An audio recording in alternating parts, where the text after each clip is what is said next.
மேகங்களுக்குள் கட்டப்பட்ட கோட்டைகள், வானில் மிதக்கும் கம்பிகள், அதுதான் அர்வான் கோடு நகரம், தர்க்கத்தின் தலைநகரம். இந்த கதையின் நாயகன் ரூபன். அவனுக்கு எதையும் புரிந்து கொள்வது கடினமில்லை. ஆனால் தெளிவான முடிவுகளின் எடுக்க அவன் பிணைக்கப்பட்டவன். அவனை அவனது அறிவியல் ஆசிரியர் அனுப்புகிறார் ஒரு சோதனை பயணத்திற்கு. அவன் கண்களில் ஒரு கண்ணாடி பொருத்தப்படுகிறது, தர்க்க கண்ணாடி, லாஜிக் லென்ஸ். அதை அணிந்தவுடன் அவன் விழிக்கிறான்.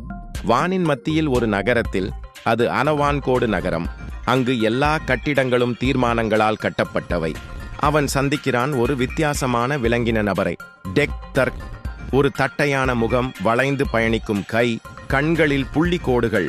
அது கூறுகிறது, தர்க்கம் என்பது உண்மையை மட்டும் பார்க்கும் கண்ணாடி அல்ல, அது உணர்வுகளை ஈர்த்துச் செல்லும் பாலம் கூட.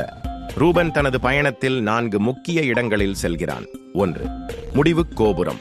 அனைத்து முடிவுகளும் தர்க்க ரீதியாக நிர்ணயிக்கப்படுகின்றன. தவறு செய்தால் கோபுரம் இடிந்துவிடும். 2. சிக்கல் சாலை.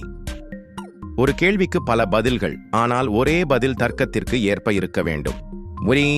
தர்க்க வானம். வானில் எண்ணங்கள் மிதக்கும். ஒவ்வொரு தீர்வும் ஒரு மேகமாக வடிவம் பெறுகிறது. 4. தப்பித் தவறும் பாலம். உணர்ச்சி பழுதுகள் உள்ளதா என்பதை கண்டுபிடிக்க இங்கே சோதனை நடக்கிறது. ரூபன் இறுதியில் ஒரு கருவி உருவாக்குகிறான், விசாரணை வான்கோடு.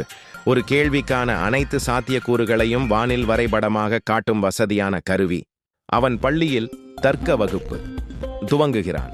மாணவர்கள் உணர்ச்சி மற்றும் தர்க்கத்தை ஒன்றாக இணைத்து முடிவுகளை எடுக்க கற்றுக்கொள்கிறார்கள்.